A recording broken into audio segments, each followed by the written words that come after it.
Benedito, então, muito obrigado por você estar aqui, né, participando, né, desse nosso projeto de depoimentos, né, para marcar os 40 anos, os primeiros 40 anos da história do PT, né?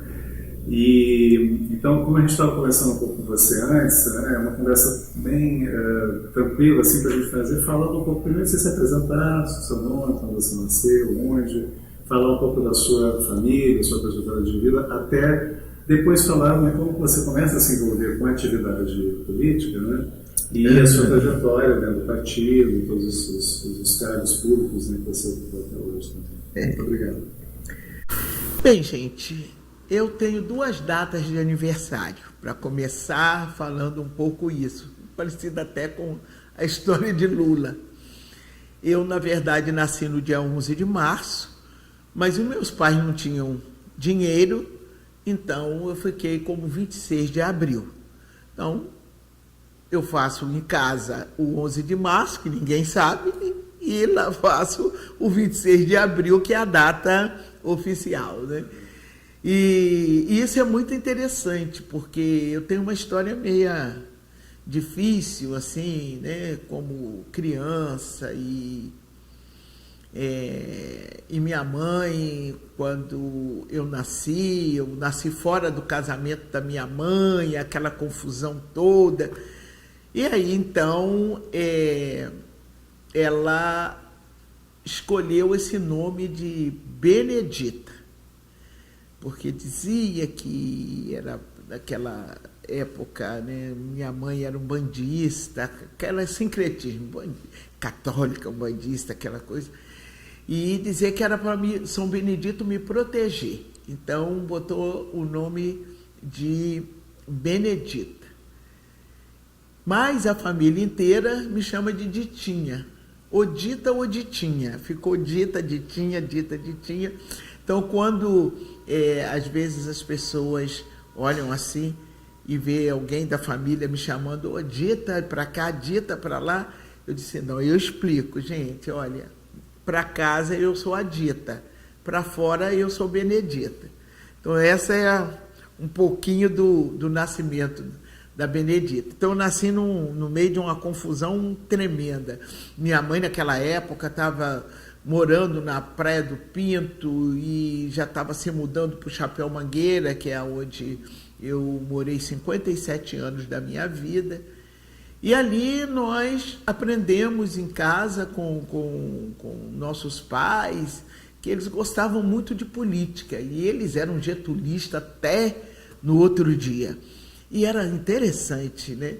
Porque eles falavam do Getúlio, mas tinha uma coisa na família que era muito legal, que era o fato do...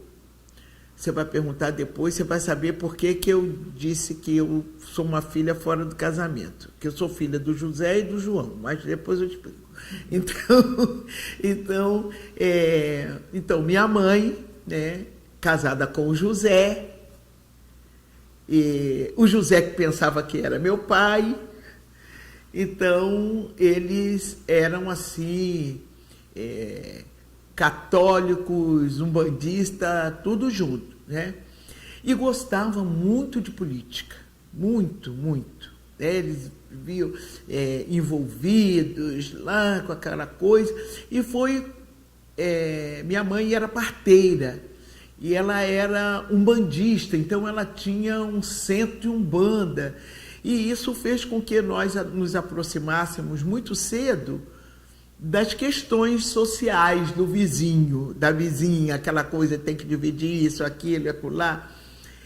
E ela botava a gente para ficar fazendo campanhas. Eu tenho ainda na minha cabeça muitas musiquinhas de campanhas antigas, né, que ela fazia, mas todo mundo tinha que ter aquele foto do Getúlio Vargas pendurado na favela, toda a favela era assim.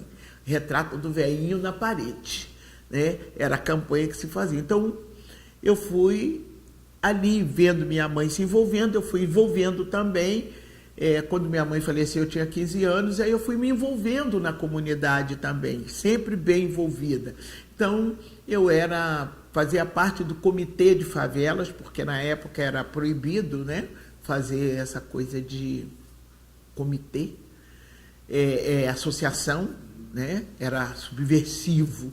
Então, comitê era uma coisa que as assistentes sociais tinham controle, entendeu? Dava aquelas assistências, e naquela época o Partido Comunista atuava muito nas comunidades, junto aos trabalhadores, né? Então, eles sempre estavam no controle das comunidades, né? E eu, como tantas outras meninas que não tiveram oportunidade, minha mãe tem 15 filhos e eu fui a única que completei o ensino, porque eu sou a única das filhas e dos filhos de minha mãe que tem curso superior. Os outros não conseguiram alcançar.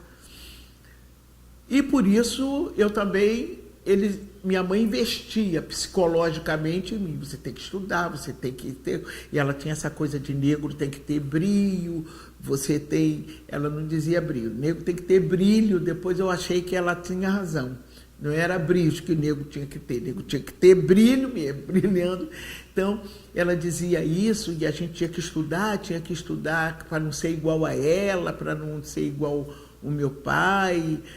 E aí fui me envolvendo na comunidade, nas coisas da comunidade. Depois conheci Paulo Freire, aí conheci o método Paulo Freire e trabalhei muito nesse método Paulo Freire na comunidade, né? E num período ruim, no período de 64, né, onde a gente não tinha muita liberdade, não tinha nenhuma, né? Na comunidade tinha toque de recolher, e você não podia fazer casa de alvenaria, eles derrubavam. Você não podia ter uma discussão dentro de casa que era motivo para o exército vir derrubar a sua casa, não importava para onde você ia. Quer dizer, a gente teve esses períodos. Quando vieram falar do PT, né, que estavam pensando na criação de um partido político, aí eu já estava cansada, e eu falei, eu não vou não, esses políticos só querem para eles, a gente, quando precisa, não acha ninguém, a gente fica pedindo voto para eles, aquela coisa que ainda hoje existe, né? Muito desiludida, né? E aquela coisa de passar para você que você é incapaz, culturalmente, né? Você é pobre, você é preto, você é do morro, você é da favela, você é ignorante. Então, como é que você... Isso daqui não é para vocês, né? Vocês podem nos apoiar, que a gente vai ajudar vocês. Então, assistir coisas incríveis feitas por político na comunidade. Até de colocar uma bica, hoje, amanhã ganhava a eleição, mandava retirar aquela bica. Um negócio impressionante. Mas insistiram comigo, o pessoal que estava trabalhando na comunidade, né? Insistiram, eu falei, tá bom, eu vou nessa reunião, mas não vou. E eu tinha lá na comunidade, né? Tinha muita... A organização, na verdade, comunitária passava muito pelas lideranças comunistas, hein? A Antigona, do PCBão. Então, aí eles diziam para mim, pô, você está indo para esse negócio, você está indo, isso aí não vai dar em nada, isso aí é um trampolim pro Lula ser candidato, e a gente não, e tudo mais, e não sei o quê. Mas mulher, sabe, mulher um pouco... Aí eu dizia para a diretoria lá do comitê, não, eu vou, eu quero ir. Trabalhava com as mulheres na comunidade, aquela coisa, e eu fui a São Paulo. Aí eu conheci Lula de perto, né? Não fui sozinha, chamei 2 companheiros para ir, 2 lideranças comunitárias, que uma depois eu casei com ele, né? Mas isso é outra história. E aí eu fui e ouvi aquela gente toda falando, né? Aí vi Frei Beto, vi um montão de gente lá. Aí eu voltei, né? E com a impressão seguinte, mas se olha a intenção, se é Partido dos Trabalhadores, por que eu vi aquela gente toda lá?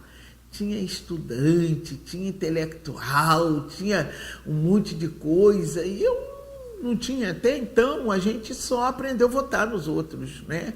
Não participava de nenhuma discussão do ponto de vista teórico de construção partidária. A gente via, eles iam fazer aquelas reuniões na comunidade, como ainda fazem, né? Mas era só chamar aquela coisa e ir embora. E eu vinha despontando na comunidade como uma liderança, que eu nem gosto de falar isso, que liderança. Mas porque eu tinha uma letra bonita, segundo o machismo, então eu só podia ser secretária. Então só me botavam para ser secretária. E eu, com aquilo, como secretária, eu organizava as mulheres, porque era proibido mulher votar, era proibido era proibido tudo para as mulheres, até porque o estatuto do comitê, depois passou a associação, era do estatuto comercial. Como é que o estatuto comercial vai poder servir para uma favela, né? Não vai, né? Você vai ter aquela coisa. Então eu tinha dentro de mim que precisava mesmo ter alguma coisa que a gente pudesse, sei lá, acreditar. Aí eu fui lá, vim com aquela coisa, muita gente botando, né, na cabeça, essa é divisão, vai dividir, é um partido que veio para dividir, não veio para somar. Eu fiquei pensando, eu disse, não, eu vou.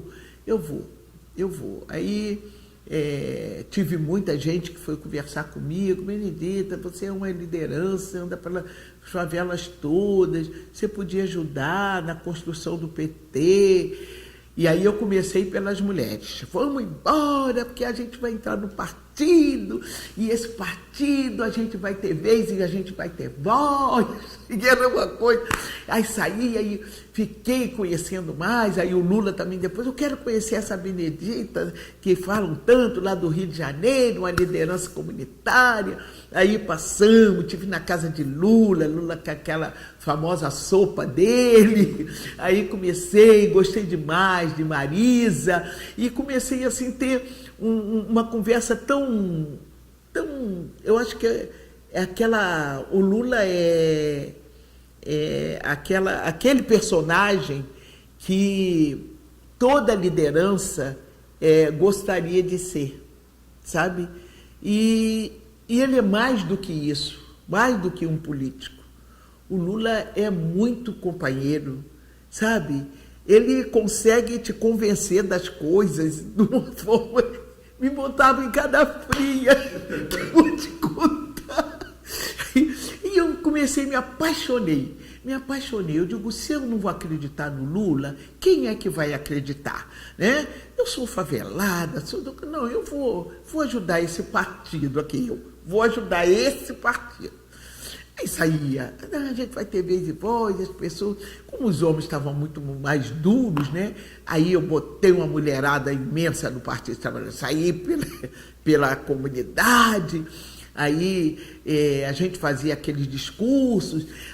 Aí depois, quando os intelectuais, né, os teóricos do PT, viu que estava crescendo aquilo, e que as pessoas tinham que ter um partido de massa, mas não tanto, tem aquele cuidado, né, aquele trato. Aí começamos a fazer os núcleos e as discussões nas comunidades. Aí a gente chamava o pessoal vinha, aí eles falavam. Aí quando eu falo eles, o pessoal fala, eles quem? Eu digo, olha, os teóricos do PT. Aí vinha e falava. Aí daqui a pouco ninguém entendia nada, nem eu. Mas aí depois pouco as pessoas começavam a levantar.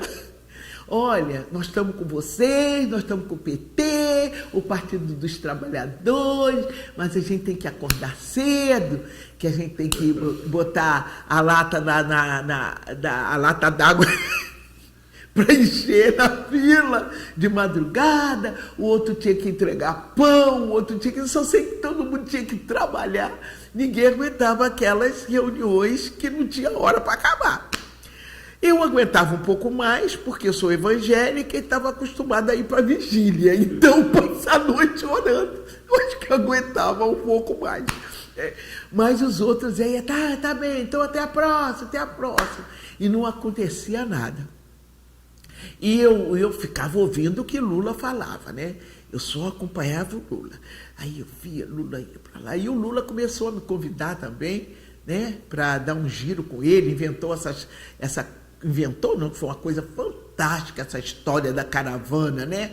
E eu fui naquelas primeiras caravanas do Lula, o Lula pelo Nordeste. Aí você nem não se mete com a Benedita, porque agora ela só é PT para lá, PT para cá. Aí chegaram as eleições, a gente tinha que filiamos o suficiente, agora tem que sair os candidatos. Aí eu falei, bom, então vamos reunir, o meu negócio era a comunidade, vamos reunir toda a comunidade e a gente vai fazer a campanha. Aí reunimos a comunidade. Aí, quem é que vai ser agora candidato? Porque tem que ter candidato. Os mais teóricos vão ser deputado estadual e deputado federal. E os menos teóricos, que éramos nós, Aí eu disse, eu até brincava, nós somos covarrada, vamos lá, porque a gente não, vamos sair de vereador. Aí eu incentivava, vamos vereadoras, vamos sair. Mais uma vez os homens, né? A mulherada foi. Aí acharam de me escolher. Ai, gente. Eu falei assim, mas ninguém me conhece, quem é que vai votar em mim? Só o povo da favela. Aí eu achava o seguinte, quem é que vai votar em mim se eu sou igual a eles, eu não tenho água, eu não tenho isso, tenho aquilo, igual a eles, e as pessoas votam para as pessoas resolverem as coisas. Como é que eu vou? Não, eu não vou. Mas aí a mulherada juntou e disse, não, vai ser você a nossa candidata. Teve outras, né? Jurema Batista, outras, mas aí candidata. Falei assim, meu Deus, eu sou candidata. E eu já fazia campanha antes pelo MDB, né? Porque era só existir Arena e MDB. Aí eu tinha aquela intimidade com aquele povo todo lá do MDB. E aí teve o Eudes, né?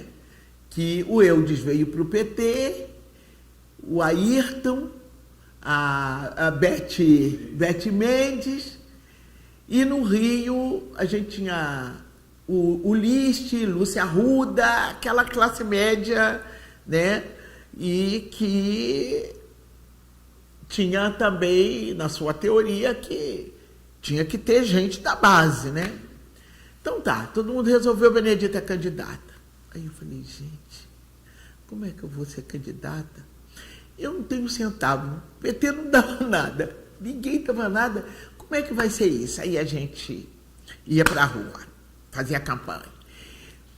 Quem bate cartão não vota em patrão. E eu até hoje, eu fico pensando, como é que a gente poderia ser eleito quando quem bate cartão não vota em patrão. O importante não é o importante não é ganhar, o importante é competir, o importante é botar o projeto. E eu ficava assim, mas gente, se a gente não vai botar, quem vota em patrão, quem bate cartão não vota em patrão, como é que vai? Como é que eu vou pedir o voto para a pessoa que trabalha com ela? Como é que eu vou? Que a gente, não vota em patrão. Aí eu olhava, tinha um monte de patrão e de patroas com a gente, que nossos companheiros e companheiras de classe média candidatos, né? Eu via aquela contradição, mas eu ia para frente. Aí vamos. No Rio de Janeiro, na cidade, eu fui a única eleita do PT para vereança. A Aí é que a coisa começou.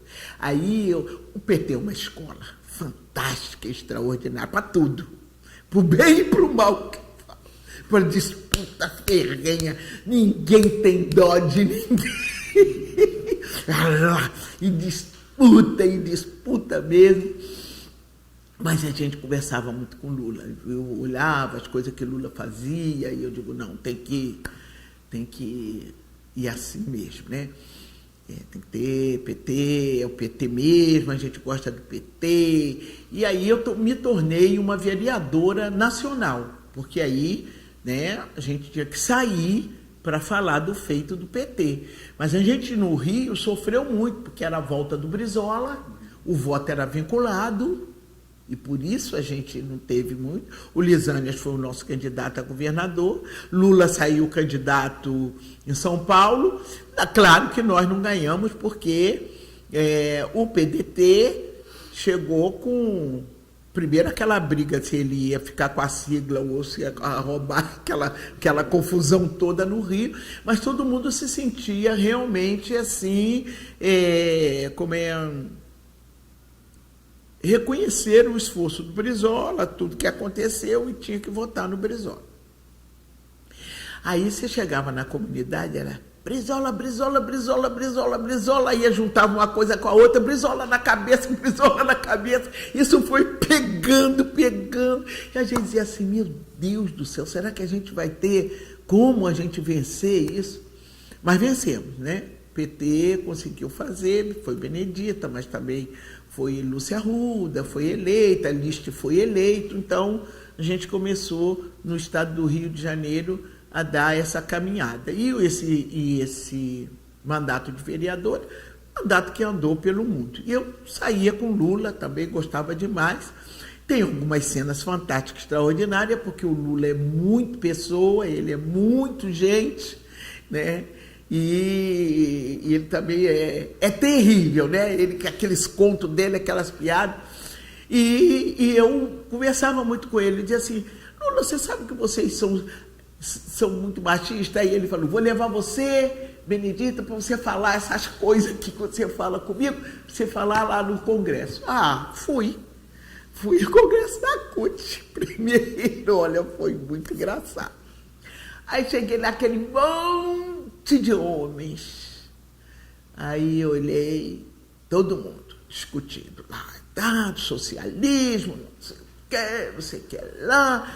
E os nossos aliados, não tão aliados, né, de esquerda, nada, partido igrejeiro, partido coisa, porque é isso, partido trabalhador, ninguém pode, negócio contra o trabalhador, tem que trabalhar.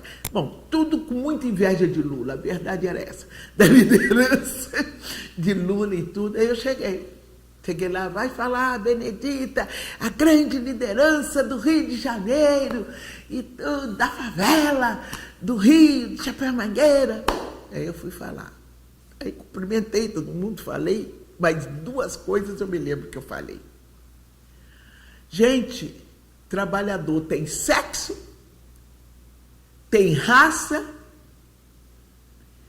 e tem ideologia. Então, esse negócio de ter só homem na direção, comecei. Essa coisa de ter só homem, não ter mulher, não ter negro, nossos companheiros precisam saber que quando eles chegam, alguém tem que ter gravado isso, porque até hoje eu penso, puxa, eu queria ter comigo aquele discurso que eu fiz lá. Aí que depois o Lula falou assim, vocês ficam falando essas coisas para Marisa, daqui a pouco Marisa não quer que eu faça mais. Daqui a pouco Marisa não quer fazer mais nada para mim dentro de casa. Que a gente fala assim, não, Lula, você vai ter que pegar a nossa bandeira das mulheres. Mas você, sabe por quê? Você é o líder. Você sabe que vocês são machistas. E se você pegar essa bandeira, você é que dialoga com o seu... Já pensou dialogar com o peão sobre sexualidade feminina? Você vai dialogar com o direito da mulher. Imagine, que história é essa? Que negócio é esse? Né? e depois participação política ali, vou botar diretoria com a mulher, vou botar... Eu digo, nada. E a gente vai ficar pregando panfleto, não, só pregando para a gente que participar. Ele, muito brincalhão, foi engajando. Aí teve um dia que nós fomos para o Nordeste. E eu sou evangélica. E também a gente procurou fazer um trabalho. Essa coisa eu não me esqueço nunca. E eu lá, com aquele jeito, e o Lula. E ela é evangélica. Ele é evangélica. Aí o pessoal lá, tomando as cachaçinhas deles. Menino, como o povo do Nordeste gosta de comício. Nós estávamos atrasados, acho que tinha um sol de 40 graus. O pessoal estava firme esperando, eu quase desmaiando, eu que moro no Rio, né, com calor e tudo. Eu quase desmaiando. E aquele povo esperando Lula, gente.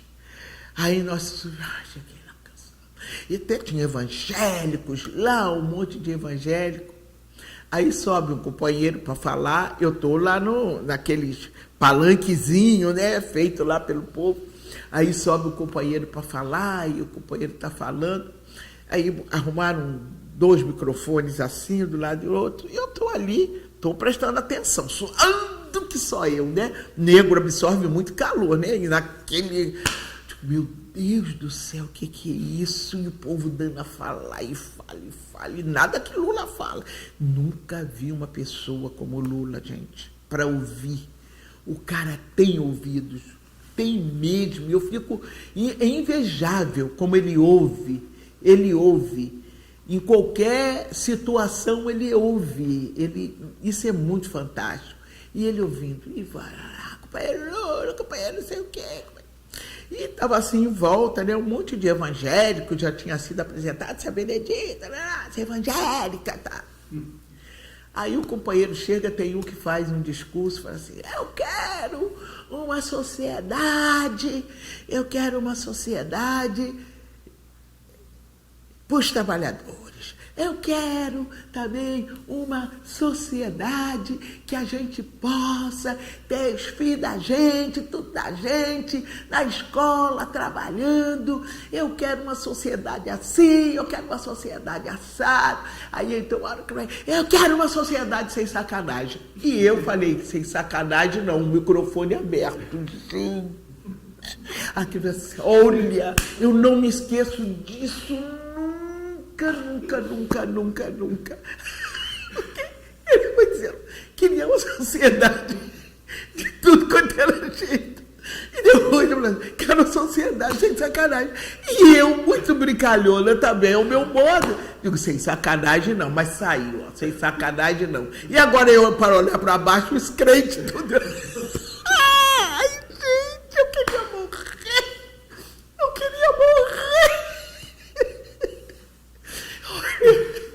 Aí saímos dali.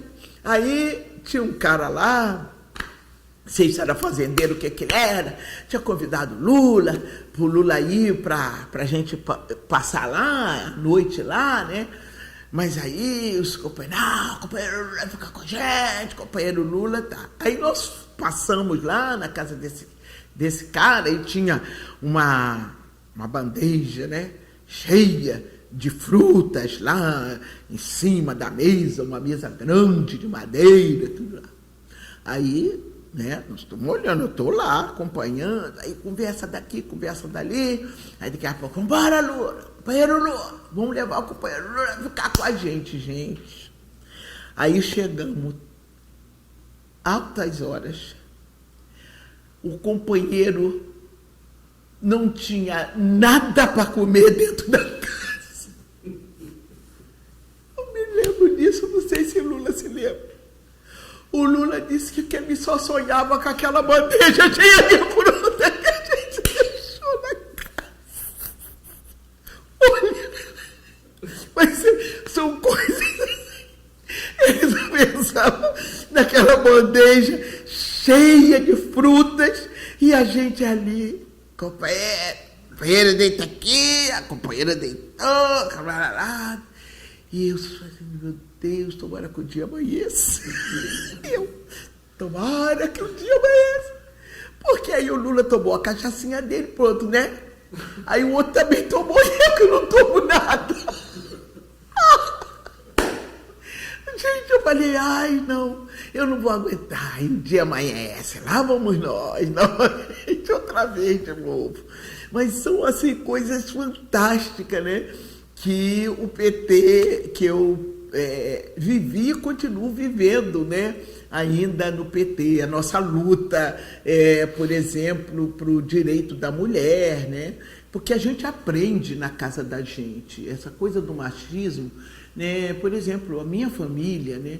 Minha família, uma família que minha bisavó e avós foram escravas, né? E ela contava as histórias e tudo. E é essa cultura que passava para a gente. A gente tinha que casar com branco, né, para limpar a família. Isso tudo era muito forte, né? Você criar com consciência em meio a essa cultura, né? Você tem que, sabe, que a mulher é aquela dona de casa e tem que fazer tudo para agradar o marido, tanto assim que a cultura é grande, que você pode, pessoa da minha idade, eu estou com 77 anos, mas pessoas, por exemplo, da minha idade, pode contar essa história. Por que eu gosto de asa, de pescoço e de pé de galinha?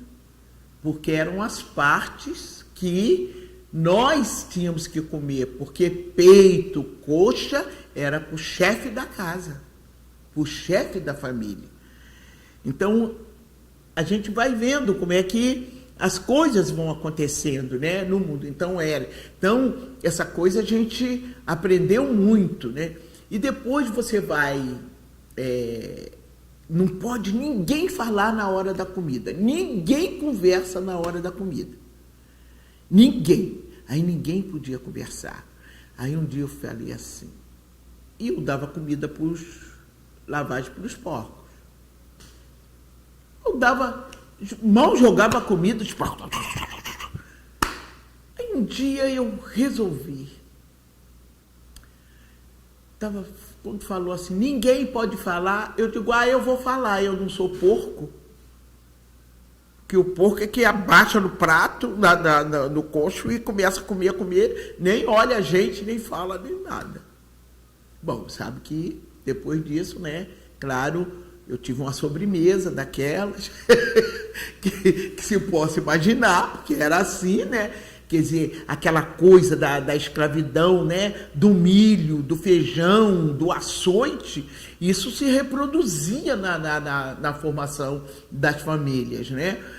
E você, graças a Deus, mas graças a Deus, que às vezes as pessoas falam da minha militância como negra e tudo, mas eu me libertei, né?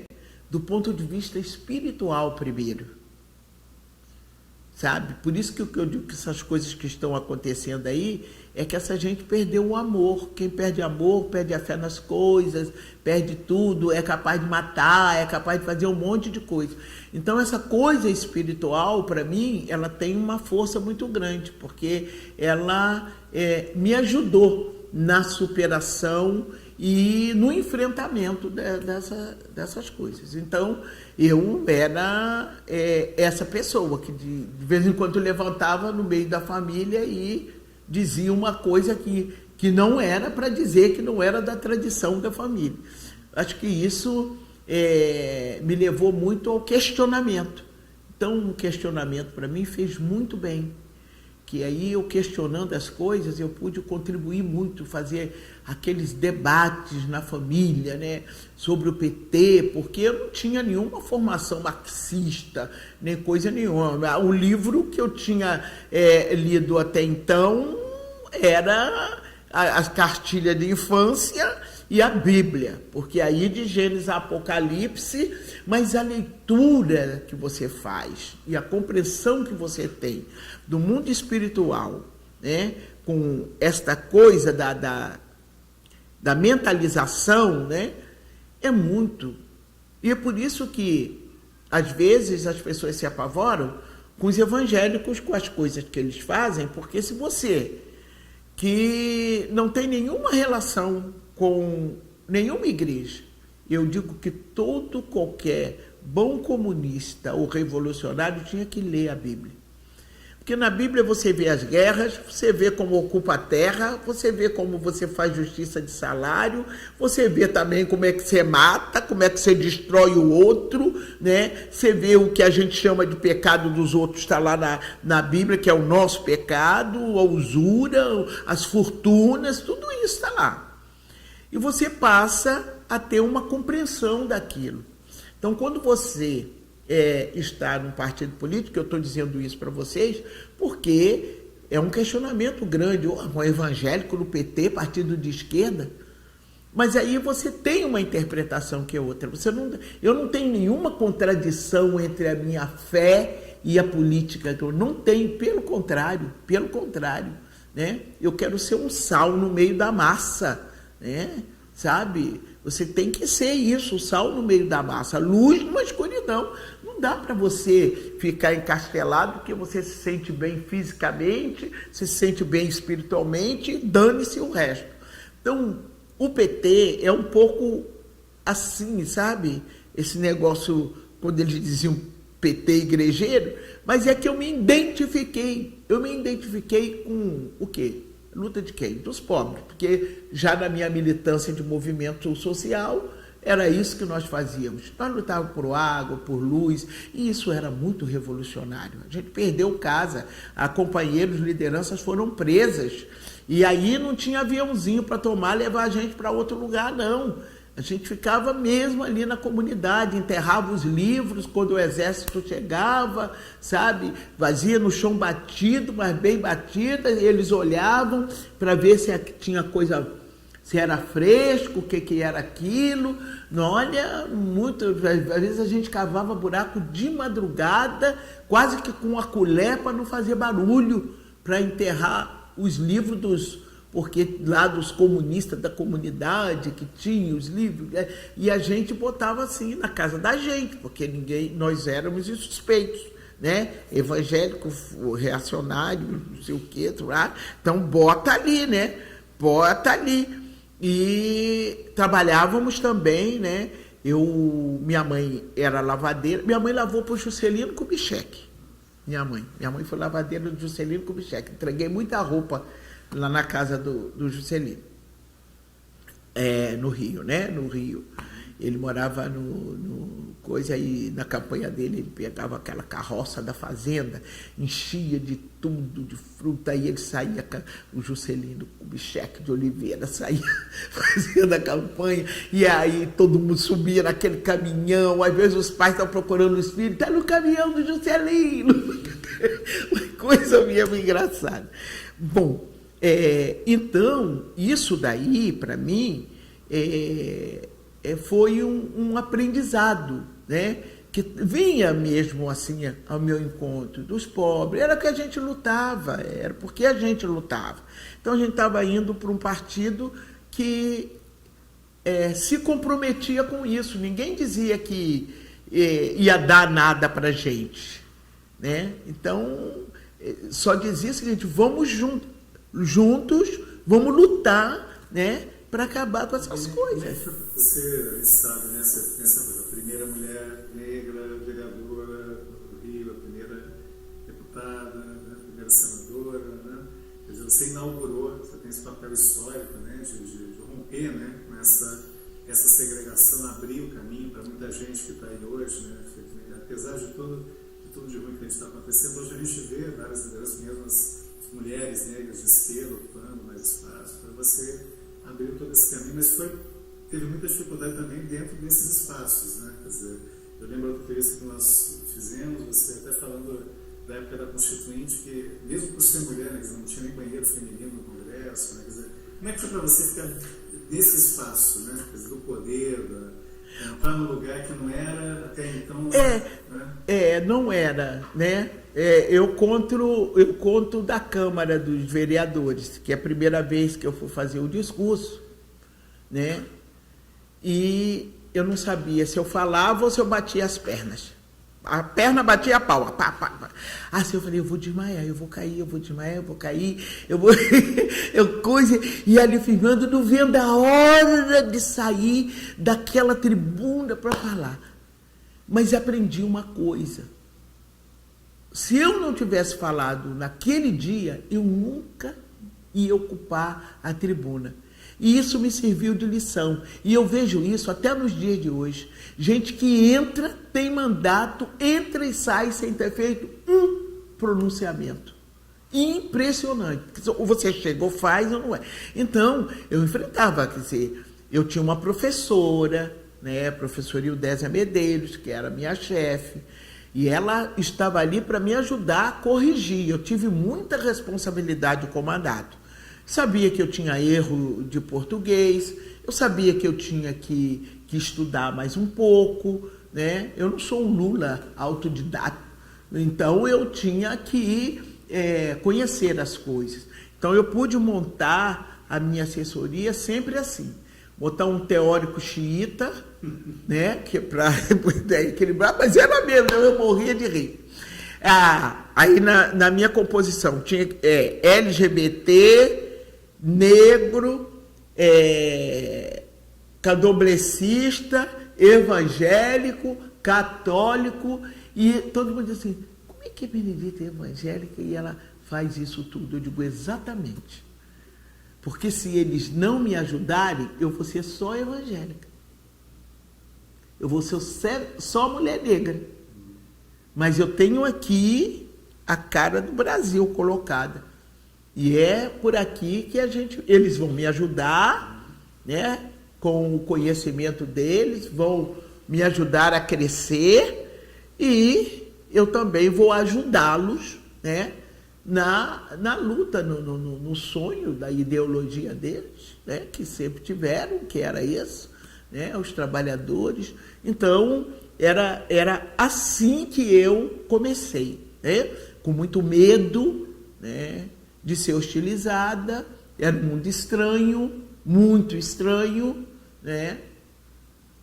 No dia que eu fiz, né, que a gente faz aquele juramento, né, assim eu prometo, né? Aí eu disse, mulher negra e favelada, assim eu prometo. Já ouvi lá de um vereador, demagoga. Por quê? Aí eu dali falei, demagoga? Já vou começar a brigar. Aí já comecei ali, né? Porque qual é a demagogia? Eu dizia, mulher negra, né, da favela. Então, como é? E enfrentar, né, aqueles discursos daqueles caras que estavam, né, 200 anos na política, né? O parlamento estava fechado, mas a eleição era indireta, mas eles estavam ali, né? E eu pude mesmo. E tive o Sérgio Cabral, pai, que era do PMDB, e eu do PT, mas ele tinha uma bancada grande, a maioria da bancada era do PDT, e nós dois é que tínhamos ali a representação da esquerda. A esquerda da cidade do Rio de Janeiro só tínhamos nós dois. Porque os outros, um defendia só o Brizola, né? Defendia lá o PDT, né? E outros defendiam, o Sérgio Cabral fazia assim, como é que você vai votar nessa matéria? Digo, olha, eu vou votar assim, né, PT. Aí, vamos descer para votar. E a gente descia os dois. Às vezes era eu que perguntava, Sérgio, está acontecendo isso, como é que a gente vai votar nisso? Aí ele disse assim, vamos ver, examina aquela. Tá, vamos descer para votar, a gente vai votar não. E eles ficavam danados, né? Porque eu era eu sozinha, do PT, né? Mas o Sérgio tinha lá a bancada dele, né? E na bancada dele tinha uns caras muito, meu Deus do céu, mas era demais, né? E também eram esses caras que também implicavam comigo. E não era só do ponto de vista ideológico. aí era preconceituosos mesmo, né? De saber quem vai sair com a Benedita, sabe? Sabe, tentar me dar uma cantada e o meu marido lá, entende? Como se eu tivesse disponível. Então a gente enfrentou e ainda continua enfrentando, a mulher enfrenta nesse espaço muito. E as coisas que eu defendia, a questão do quarto de empregada, comecei a tratar de... eles queriam vender os direitos das trabalhadoras domésticas, trabalhando no quarto da empregada mesmo, porque eu fui trabalhadora doméstica, eu sei como é que é o quarto de empregada, é a vassoura, é o balde, é não sei o que, mas não sei o que lá, é tudo isso no quarto da empregada, entende? Isso. Então eu sabia mesmo, eu fui para lá para defender essas coisas, defender o povo da favela, botava o povo na galeria, criei uma chamada Tribuna Popular, que era o povo que ia para lá, mas eles só não deixaram eu completar, porque na verdade era para as lideranças falarem na tribuna, aí eles não deixaram, mas a Tribuna Popular estava lá, todo mundo ia, e nós recebíamos ali as reivindicações e falávamos. Depois eu coloquei um mandato itinerante, porque aí você levava o mandato para a rua. Tudo isso o quê? Porque você tem um partido, um partido ideológico, um partido que batalhava contigo, mas mesmo dentro de um partido de esquerda, eu via a necessidade de lutar contra o racismo, contra o machismo, e foi nesse crescente. Quando eu cheguei na Assembleia Nacional Constituinte, não era mais mulher negra favelada, era a voz do morro na Constituinte. E aí eu fui lutar por saneamento básico, e aí eu tinha Lulinha do lado, né? Muito bom, que aí Lula, não, tô aí, vou ficar aí com a Bené. Então a gente, essa coisa da defesa das trabalhadoras domésticas, teve muito apoio dele, né? Um cara respeitado, quem é? Lula, né? Metalúrgico, da ABC, né? Chegando ali e ajudando a gente nessas coisas, por isso que eu dizia, tem que ajudar. O Painho fantástico, até hoje, né? Até hoje o Painho é aquele cara que não perdeu. E foram chegando os outros, como o Vicentinho. Teve muita gente que não chegou ali com a bandeira da negritude. Eram negros, mas não com outra do sindicato disso, e foram todo mundo somando. Somaram para eles, para o mandato deles, somaram para o meu, que apesar de ser uma sindicalizada, que é auxiliar de enfermagem e assistente social, mas eu não tinha essa militância sindical. Militância sindical. Então foi muito legal, né, isso, e de enfrentar as outras coisas também na Câmara. E uma das que eu enfrentei, além dessa da Câmara de Vereadores, chegando lá, foi a história do banheiro. Como é que você tem um Congresso, né, um Senado e uma Câmara que não tem banheiro feminino? Por quê? Por que isso? Porque nunca passaram pela cabeça dos lordes de que as mulheres pudessem um dia estarem ali. As pessoas, às vezes, não fazem essa leitura, né? Não entendem. Aí, quando você vem, assim, de um partido que você questiona essas coisas identitárias, né? Coisas que para eles parece coisa pequena, mas quando eu falo do banheiro para mulher, eu estou falando de muita gente, eu não estou falando de qualquer uma, não, eu estou falando de uma ou duas ou meia dúzia, eu estou falando de 51% de mulheres que esse país tem na população brasileira, né? Então, não estou falando coisas. E aí você falar do trabalho, falar da economia, se não investir na mulher, não tem como fazer um país crescer, né? Você falar da paridade, da igualdade, você falar do investimento nas mulheres, investimento de ordem política. Então o PT inaugurou essa coisa de políticas de cotas, foi com o Partido dos Trabalhadores, Marta Suplicy apresentou o projeto na Câmara, que ela estava deputada federal, eu apresentei no Senado como senadora. Então, o PT tem muito a ver com essa nossa luta, ele abraçou a nossa luta. O movimento negro, não só o fato de ter criado o ministério, é de ter executado políticas de combate ao racismo, porque poderia ter criado e deixava lá no canto. Porque, para isso, nós tínhamos a Fundação Palmares, desde o governo do Sarney. Entende? Desde o governo de Sarney. Nós tínhamos a Fundação Palmares, mas que, no entanto, ela ficou restrita à questão cultural.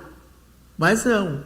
No governo de Lula, essa questão foi uma questão de políticas públicas, não era um programa de governo, era uma política pública para a comunidade negra, né? Assim como tinha política para o povo indígena. Então, isso foi políticas para as mulheres. Mas antes a gente tinha um conselho de mulher, né?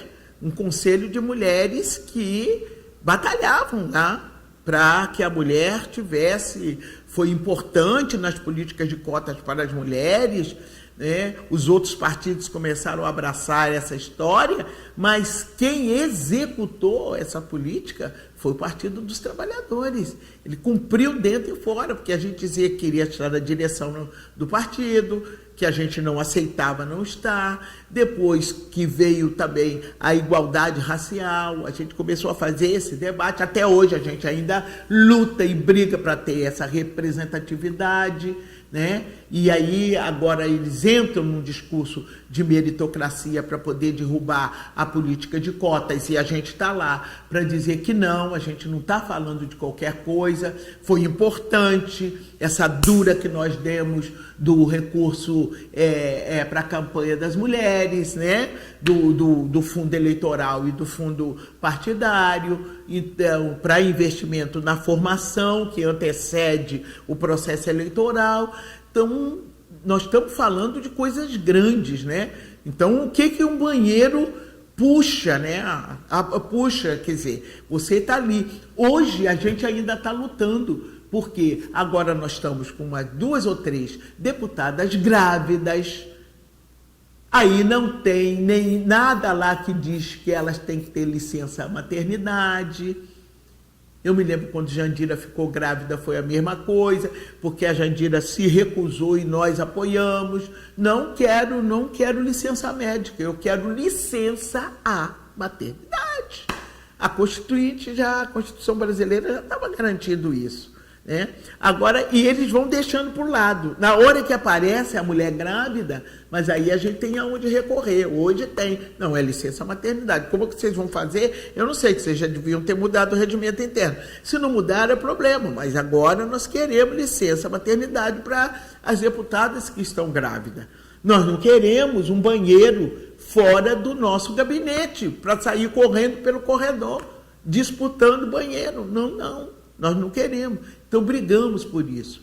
Tem uma coisa que foi na Câmara de Vereadores, que eu apresentei um projeto, como eu disse, no meu gabinete tinha os moderados e os radicais. E o meu assessor, o assessor parlamentar, ele ficou horrorizado quando eu apresentei um projeto para botar nos banheiros um cabide. Só mulher tem essa sensibilidade. Como é que você vai num banheiro com bolsa, você vai no banheiro com casaco? Onde é que você botava? No chão. Riram de mim, eu não... botar um cabide. Hoje é uma coisa nacional no país. Você entra no banheiro, está lá o cabidinho, meu filho. Aí cada vez que eu entro ali, eu olho, oba, está aqui o cabidinho. Agora você vê, isso tem a ver com a sua higiene. Você vai botar um negócio no chão do banheiro, aí depois você vai vestir aquilo, ou vai pegar a bolsa, vai botar no colo, mesmo que você lave a mão, entende? Então essa sensibilidade, essas coisas, só quem está no dia a dia da luta, sabe, que conhece, é que vê a importância disso tudo. Então quando dizem que o PT é um partido de trabalhador, de operário, que maravilha que ele é assim. Ele é dos trabalhadores e das trabalhadoras. Como eu já disse, desde o Congresso da CUT, trabalhador, o quê? Tem gênero, tem raça, né? Tem sua ideologia. Pode Benedita, por favor, dessa mesma forma que você, né, teve esse papel público, né, nos seus mandatos, de representar uma mulher negra, né, no espaço público, mas eu queria que você falasse um pouquinho também da parte interna do PT. Como é que você enxerga essa trajetória dessa sua luta também dentro do partido? Né? Porque há uma diferença de 40 anos atrás para hoje, mas eu imagino que você tenha tido também muita luta dentro do partido, né? Pra até chegar esse momento em que foram aprovadas cotas raciais dentro do próprio partido também, né? De idade, enfim. Como é que você vê a trajetória dessa luta dentro do partido? O Lula presenciou muitas cenas preconceituosas e racistas comigo. Talvez até aquela época ele não tivesse sentido, né, dessas coisas. Mas aí ele foi... Quem saía comigo entendia. E para dentro do partido, não tenha dúvida. Enfrentei, e a gente ainda enfrenta, machismo e racismo. É que... sabe, ele fica lá dentro, né? E você sabe quando uma pessoa, consciente ou inconscientemente, lhe está tratando diferente por conta da cor da sua pele e por conta do seu gênero. Você sabe disso. As pessoas arrumam uma justificativa, uma coisa, para dizer que não é por aí. Sabe? Não é por aí. Porque então você trabalhava a questão do capital e trabalho. Essa formação do Partido dos Trabalhadores. Quando você entra com essa questão racial, você entra com política de gênero, aí você vai falar de deficientes, vai falar pessoas com deficiência, você vai falar de LGBT, você vai falar de não sei o quê.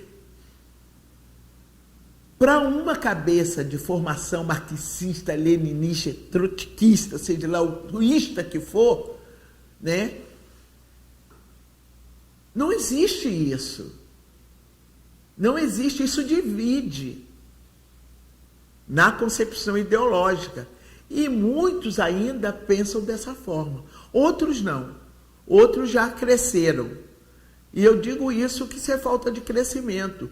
Eu não tenho medo de me sentar com nenhum povo intelectual que já leu isso, que já leu não sei o quê.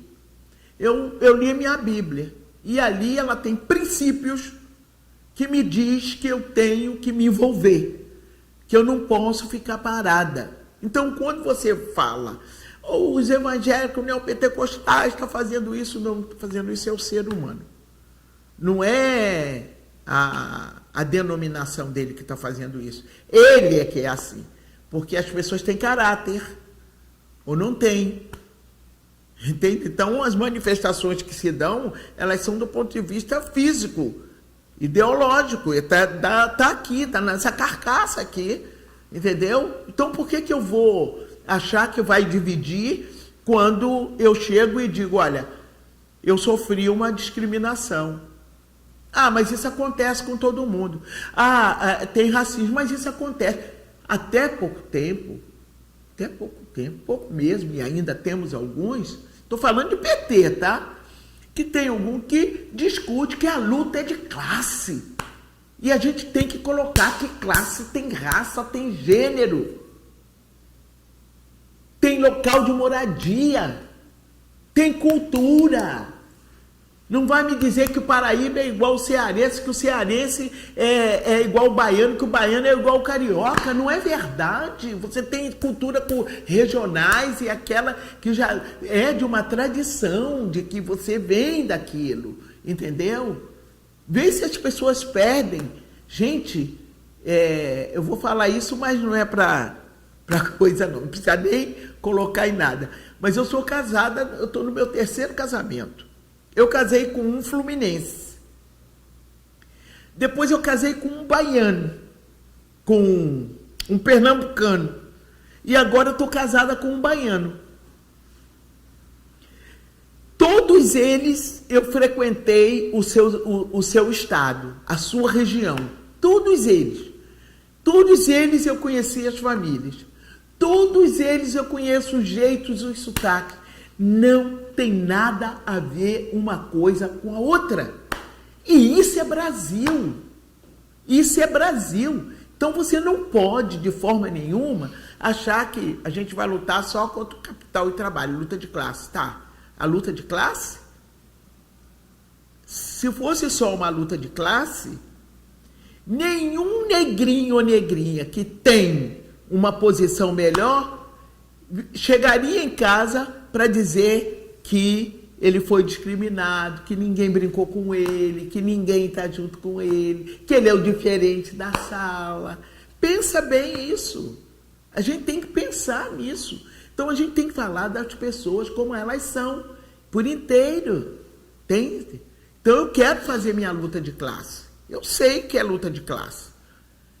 Mas eu não posso ignorar de forma nenhuma de que existe uma luta dentro da luta de classe que leva a que o racismo e o machismo se acentuem. Por que não somos 50% de mulheres no Congresso Nacional, na política, hein, gente? Isso sem falar em qualquer coisa. Na luta de classe, falando luta de classe. Se a luta de classe, a gente tinha que falar. Se é só a luta de classe, tem que falar. Não é, gente. Não é. Ela existe, a luta de classe? Ela existe. Mas o racismo é muito mais forte. Ele consolida a formação da sociedade brasileira. Foi de um estupro que se fez esse país. Né? Foi de uma escravidão que tornou esse país. Foi desaculturando o povo indígena. E os negros trazidos por eles que os europeus. Se a gente não considerar isso, aí fica tudo, não, o céu é azul, cheio de estrela, né? A menina vai vestir rosa, o menino vai vestir azul e acabou. Isso tem porquê. Por que menina tem que vestir rosa? E quando saiu essa história de menina veste rosa, menino veste azul, as pessoas ficaram fazendo chacota. Eu falei, não faz não. Não faz não, porque eu faço outra leitura disso. Porque nós estamos voltando aos velhos tempos e vamos para fogueira, suas bruxas, porque tem um modelo para você de menina e tem um modelo para você de menino.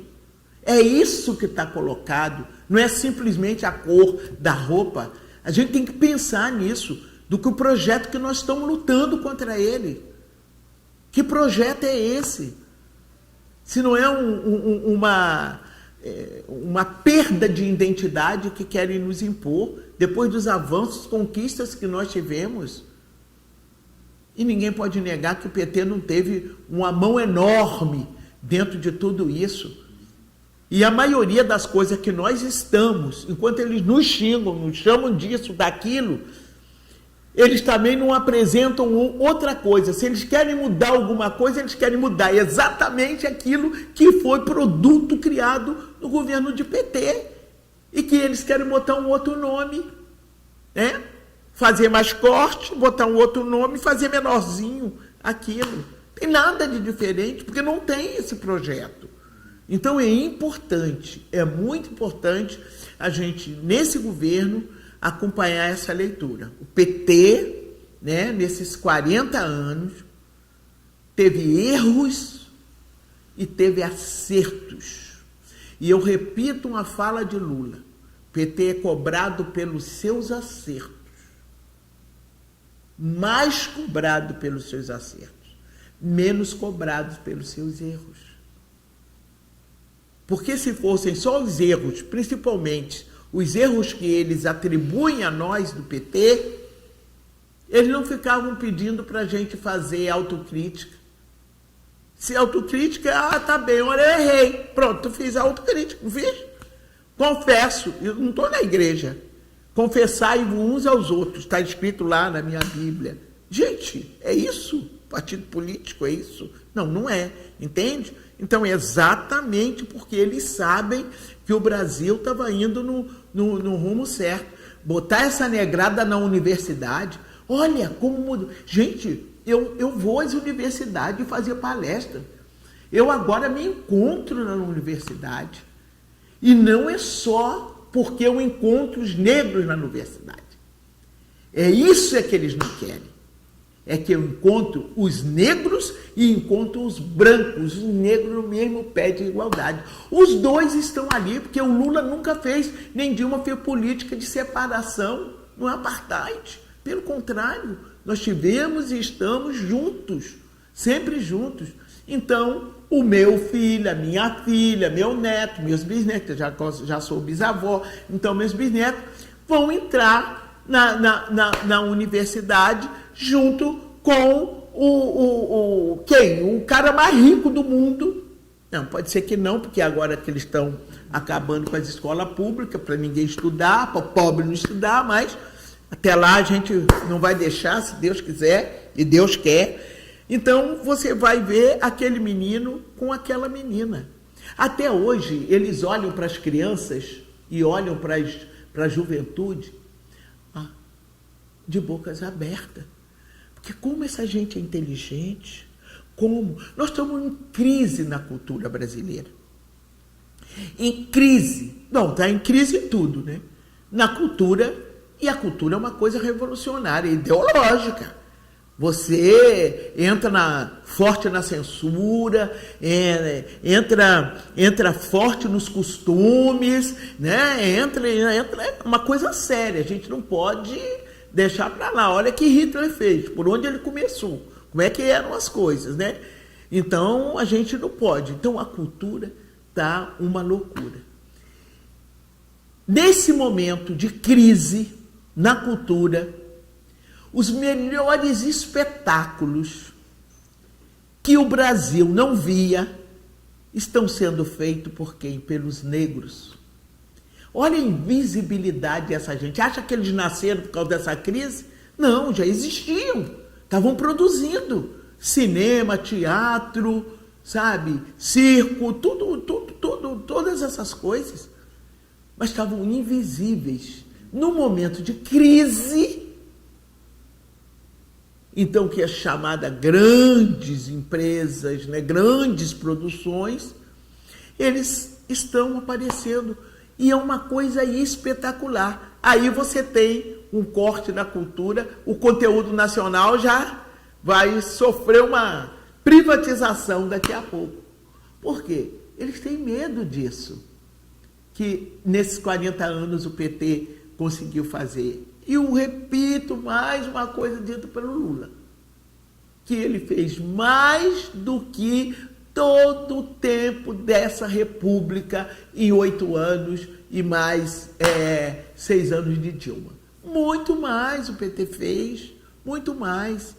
Eu acho que se tem uma inveja muito grande do PT. E eu me emociono muito com isso, sabe, gente? Quem veio lá de baixo, quem sabe o que é miséria, quem sabe o que é pobreza, sabe o que foi feito nessa nação, mas sabe também o ódio que eles têm disso. Então a minha vida corre perigo, porque eu ainda tenho que lidar com isso. Então é por isso que a gente luta pelo Lula, porque ele é essa liderança que foi capaz de, quando nada, amenizar essas relações. Porque eu fico imaginando, se não tivessem feito o que ele fez, se nós iríamos resistir agora. Não iríamos, gente, não iríamos. Você vai para a universidade, você tem orgulho, você vê lá, não tem nenhuma. Inteligência é inteligência, pronto. O que falta é oportunidade. Você deu a oportunidade, você vai ver inteligência no branco, no indígena, no negro, não tem nada disso, sabe? E quantas das vezes eu vi gente com talento não poder ter nada, e eu vejo Lula, eu não vejo só na questão da comida, sabe?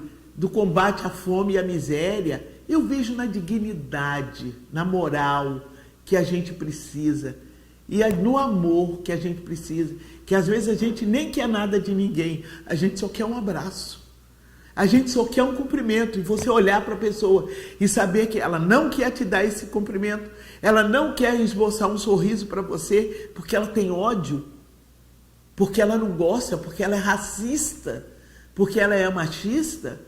Como? O ser humano não nasceu para isso, a gente nasceu para amar. Então, por que a gente tem que fazer tanta maldade com o outro diferente? Por quê? Se a gente vive aqui, nós temos um tempo, todos nós estamos de passagem. Ninguém vai ficar eternamente, mas não vai.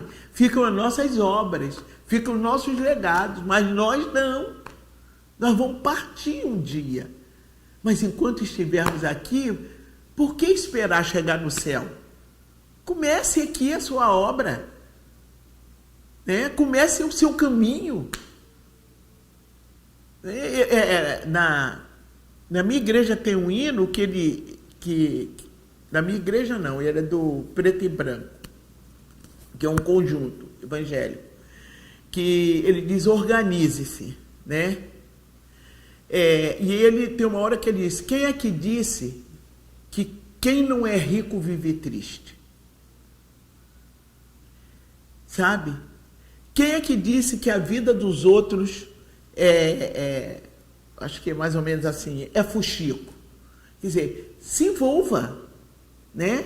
Se organize para desorganizar, e o hino diz, para desorganizar o que eles organizaram. Porque você precisa se organizar para desorganizar o que eles organizaram. É assim que eu vejo o meu partido, é a paixão que eu tenho pelo PT. O PT tem uma história linda, maravilhosa, tocante. Sabe que a gente ama o PT, né?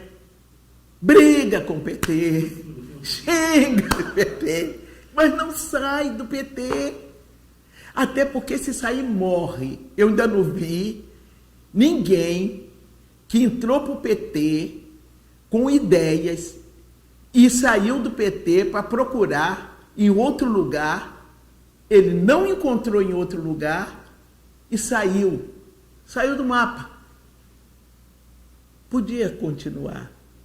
Não existe vitória sem luta. Não existe. Não existe perfeição, assim como não existe vitória sem luta. Por isso o PT tem que existir e existir. Diante de tudo que o nosso partido passou e tem passado, e ele é partido, ele continua sendo partido. Quando eu vi a vigília, meu Deus do céu, olha quanto tempo, mais de um ano.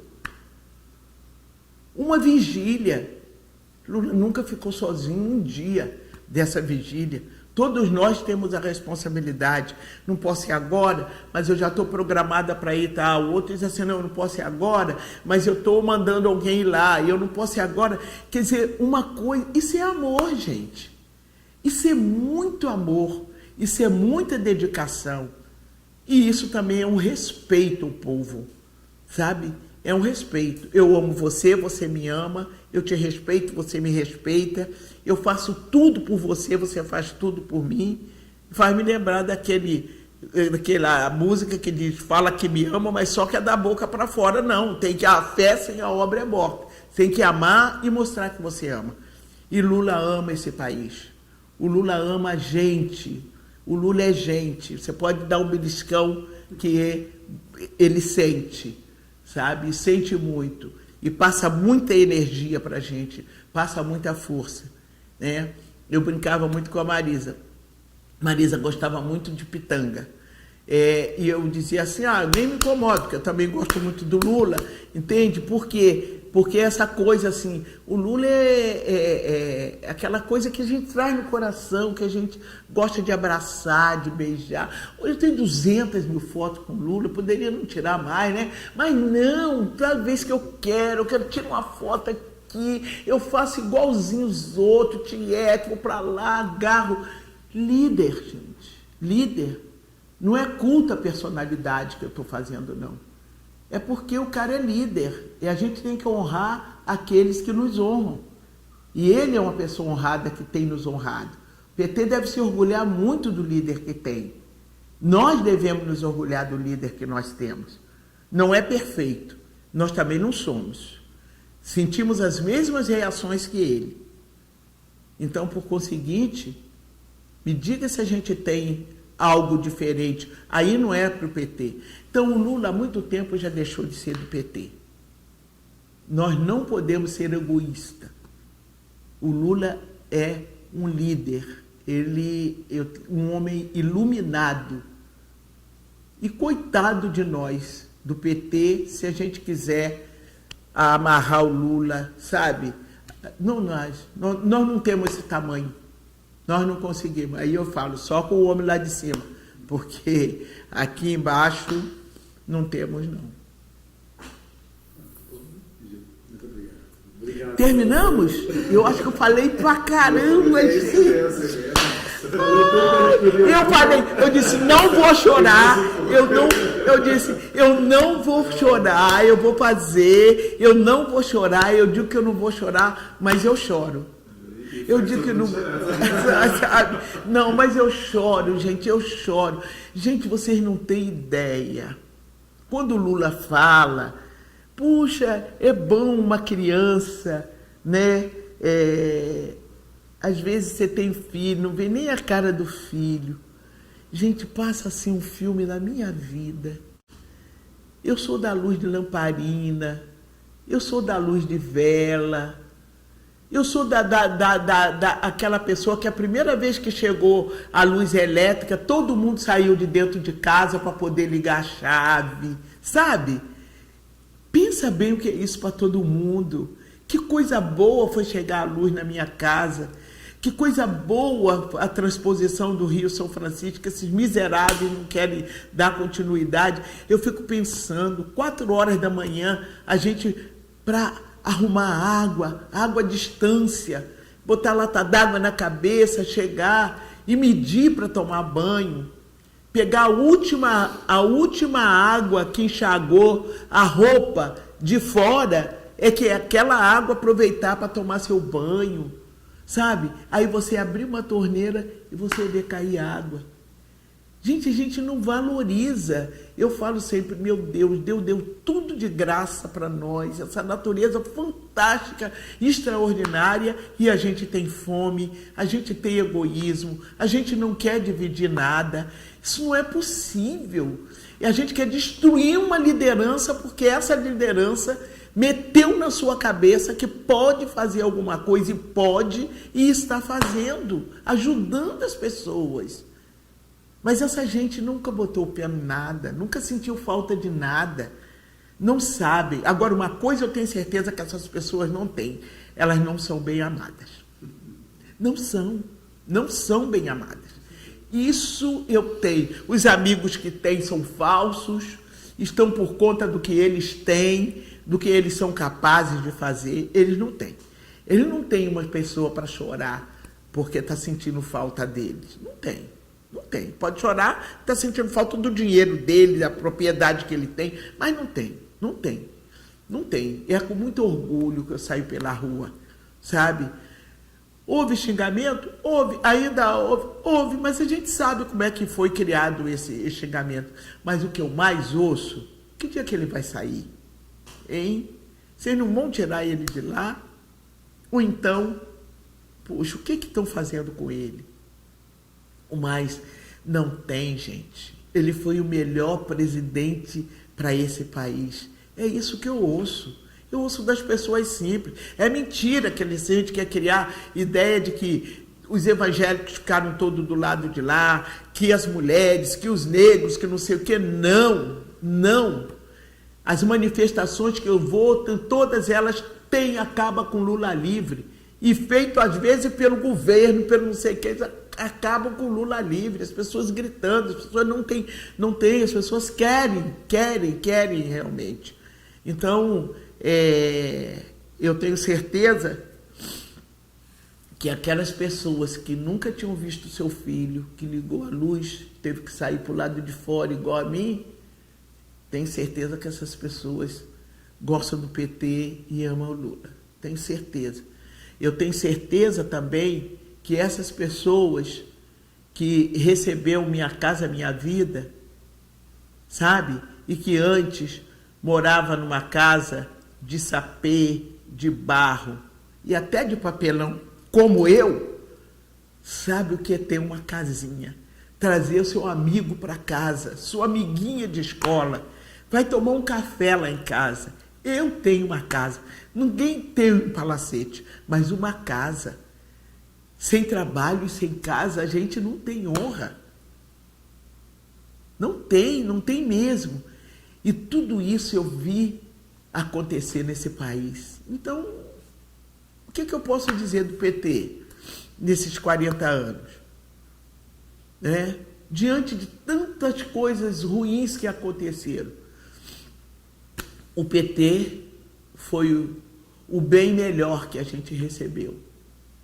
E eu tenho muita fé em Deus de que esse partido ainda vai ter muita gente, ainda que nem esteja afiliado a ele, mas que se afine com essas propostas, porque nós podemos criar na terra ou o inferno ou o céu.